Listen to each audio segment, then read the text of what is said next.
Mitsabaw na ang pipila ka mag-uuma sa Kapatagan, Digo City sa Davao del Sur tungod sa ubos kaayo nga palit karon matag kilo sa repolyo. Ang resulta, gipang tagud-tagud na lang nila kini. Atong paminaw ng mulo sa mga mag-uuma, pinaagi sa RTV Presents ni Argil Relator. Ilado ang barangay Kapatagan sa Digo City, Davao del Sur nga abunda sa mga pananom nga gulay nga mausay nagunang panginabuhian sa mga residente ug usa sa nagunang vegetable producer sa Davao Region ug sa mga silingang rehiyon. Apan inaitadaron sa lamesa sa konsumante na tagod-tagod na ang mga repolyo sa mismong umahan pa lang. Kinihuman na desisyonan sa tag-iya nga hagbaso na lang niya ang iyang mga tanom nga repolyo.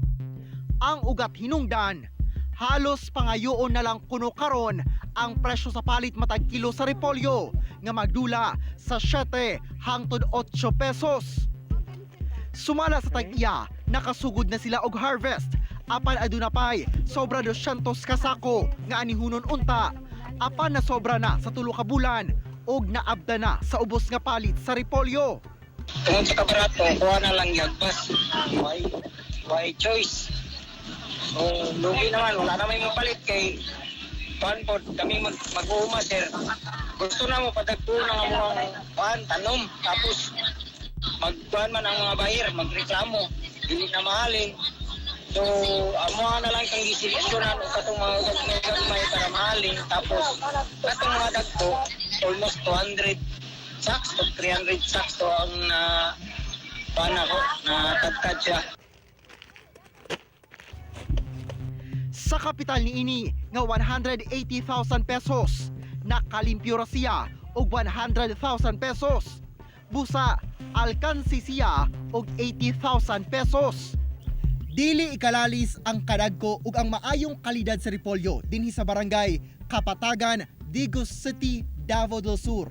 Apan sa karon kay lagi ubos kaayo ang presyo sa palit, mapugos matud pa ang mga mag-uuma nga inay harveston ang ilang mga repolyo, ilahan na lamang kining gipang tagod-tagod sama na lamang ni ini. Kay lagi ang mga komprador nila muatras na sab kay sa karon ang ginapangita mga gagmay nga klase sa repolyo. Apan dugang problema pa sa mga mag-uuma kay sa pagsugod pa lang sa pagtanom, misugal na matud pa sila sa nagataas nga presyo sa chemical ug abono. Dili gayud kuno kabawi sanglit mo gasto pa sa sweldo sa manghurnal, mang-harvest, karyada o ang magkarga nga habal-habal o kabayo nga magdepende ang bayad matag sako sa produkto sa gilayon sa area padulong sa bagsakan ug ang presyo sa mismong sako nga sudlan. Kung layo ang imong area, pero ani layo sa kanang mga budiga, kwan gyud. Agbaso na lang gid nimo. Kansi mo pod, lugi ka. Mahal ba ang sako, Tiebox mahal niya. Harbison pa nimo, karyada pa, lugi para ani oh. Para sa ani ilaha.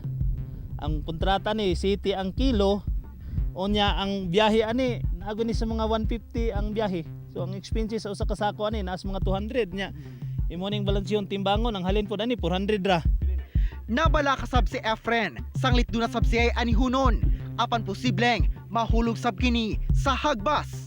Ang kapait kay inutang pa niya ang iyang gikapital.